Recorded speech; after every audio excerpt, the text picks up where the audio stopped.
Again about me being a bad role model. Go ahead. Bro, you heard me. I didn't stutter. It was nice to have you there to defend me. Well, here we go yet again with Aaron and Zach, round 37. And it seems like a battle of words rather than a physical altercation. So, at the hospital, it looks like Aaron is shooting his mouth off, and I'm guessing that he's doing it to defend Karen. And he goes so far as to say that Zach isn't a good role model. And it seems to me that the only reason we have Aaron puffing his chest out is due to the fact that he's doing what he's been trying to do since season 3, and that show Karen he is a better man than Zach. If I remember correctly, I remember they had a movie night at her place, and he picked a movie, and it showcased like a woman who was stuck between choosing her ex, who was like a felon or something like that, and then the good dude, and she ended up picking the good dude at the end. And Karen was like, did you show me this movie to be like a subliminal message as to the real situation that you're involved with me? And I mean, ever since Aaron been effed up in the head and heart ever since he saw Zach and Karen in the salon getting busy. That was the beginning of the end in terms of the Aaron we knew up until that point. Because, excuse the terminology, but Karen's been digmatized since that moment.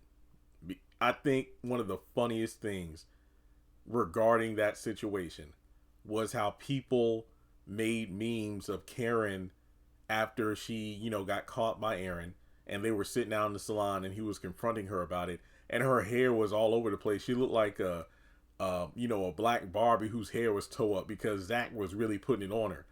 And I'll never forget when Aaron came over, because this was also the beginning of Aaron being like, look, I understand you need time, so I'll give you the space you need. And every time he said, I'll give you some space, he would show up unannounced less than like a day later, either sending flowers or, little notes, or calling her on the phone, or popping up at the salon or her apartment with some ice cream or Chinese food and offering foot rubs and this, that, and the third.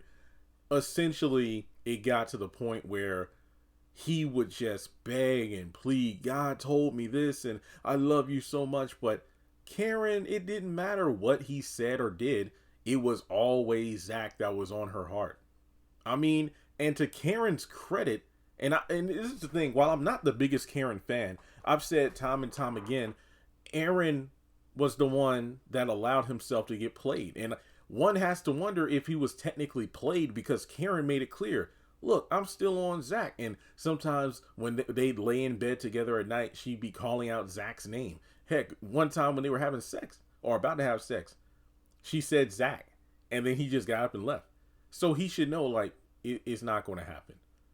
Because no matter what I say, no matter what I do, she's always going to think Zach. So the only thing I can do is act, like the better man in comparison to him. But let's be real here.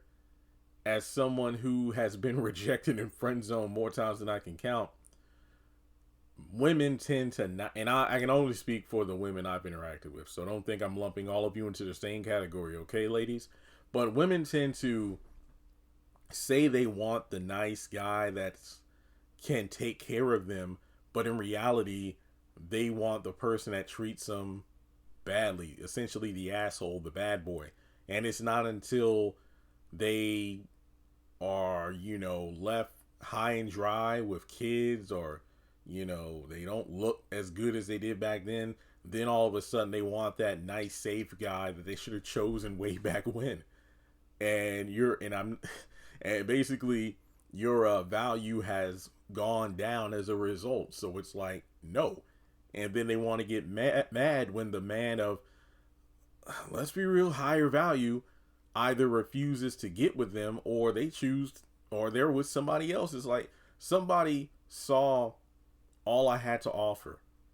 No, I wasn't the most disrespectful guy, the one who wouldn't give you the time of day. I wasn't your first choice, but to someone else, I was their first choice. So No need of being mad because you had your chance. And I feel like that's what's going on right now with Aaron trying to show like, oh, here's a opportunity. Zach and Karen aren't on the same page, so I'm always going to back her up even when she's wrong, just so I can seem like the better pick.